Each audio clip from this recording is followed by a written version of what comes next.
Hello guys, આજે આપણે બનાવશું ખંભાતના પ્રખ્યાત એવા દાબડા ભજીયા. આપણે ખંભાત તો નથી જઈ શક્યા ભજીયા ખાવા, તો શરૂ વરસાદે ઘરે બનાવીએ. જો આ રીતના મિક્સર જાર લઈ લીધું છે, તેમાં ગાંઠિયા કે ફાફડી કોઈ પણ વસ્તુ લઈ લઈ શકો છો. મેં ફાફડી લીધેલી છે.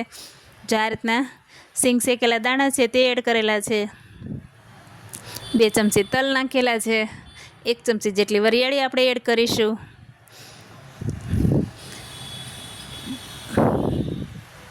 એક આદુનો ટુકડો લીધેલો છે તે એડ કરેલો છે. ને આ દાબડામાં આપણે લસણનું પ્રમાણ વધારે હોય છે, તો આપણે 10-15 કળી લસણની એડ કરેલી છે. 1 ચમચી જીરું અને તીખાશ પ્રમાણે જેટલું તમને તીખું જોઈએ એટલું આપણે લાલ મરચું પાવડર નાખશું. મેં 2 ચમચી એડ કરેલી છે. થોડી હિંગ ચપટી, સ્વાદ મુજબ મીઠું એડ કરશું અને ખાંડ અને લીંબુનું બેલેન્સ કરશું. 1 ચમચી ખાંડ નાખેલી છે, તો 1.5 ચમચી જેટલું આપણે લીંબુનો રસ નાખશું.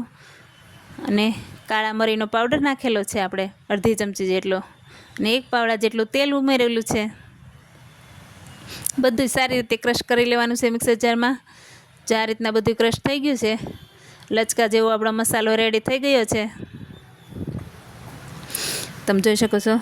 એક વાસણમાં આપણે કાઢી લેવાનું છે. મસાલો રેડી થઈ ગયો છે. તો પછી એક મોટું બટેટું છાલ ઉતારી લીધી છે, અને આપણે સ્લાઇસર મશીન છે બટેટાની પતરીનું તે રાખેલું છે, અને સ્લાઇસ કરી લીધી છે બટેટાની.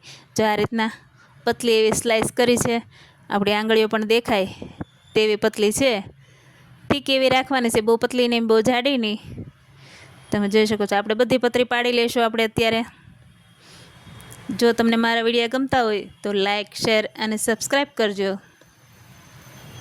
અને એક વાસણમાં લઈ લીધા છે, તેમાં ઠંડુ પાણી એડ કરવાનું છે.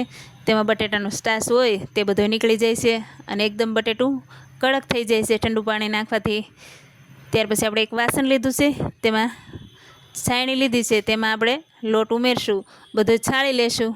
લોટ છાળવાથી કોઈ ગાંઠા રહેતા નથી, અને એકદમ સ્મૂથ લોટ થાય છે આપણો રેડી. જો આ રીતના બીટરથી આપણે થોડું થોડું પાણી એડ કરતા જઈશું, અને લોટની પેસ્ટ રેડી કરી લેશું. ઠીક એવી બહુ નથી રાખવાની, બહુ પતલી પણ નથી કરવાની. આપણે બટેટાવડા બનાવતા હોય તેની ઉપર કેમ આપણે કોટિંગ લોટનું થાય એ રીતના આપણે સ્લરી રેડી કરવાની છે. તેમાં સ્વાદ મુજબ મીઠું નાખ્યું છે, અને થોડી હળદર નાખેલી છે. બધું મિક્સ થઈ જાય ત્યાં સુધી આપણે બેટરને હલાવી લઈશું અને સાઈડમાં રાખી દઈશું. ત્યાર પછી આપણે જે બટેટા પાણીમાં એડ કર્યા હતા ઠંડા પાણીમાં, તે એક કોટનના કપડાથી બધાય પાણી એક્સેસ વધારાનું હોય તે કાઢી લેશું. જો આ રીતના કોરા કરી લેશું. એક વાસણમાં લઈ લઈશું કોરા કરીને. ત્યાર પછી આપણે દાબડાનો મસાલો જે છે તે લગાવવાનો છે.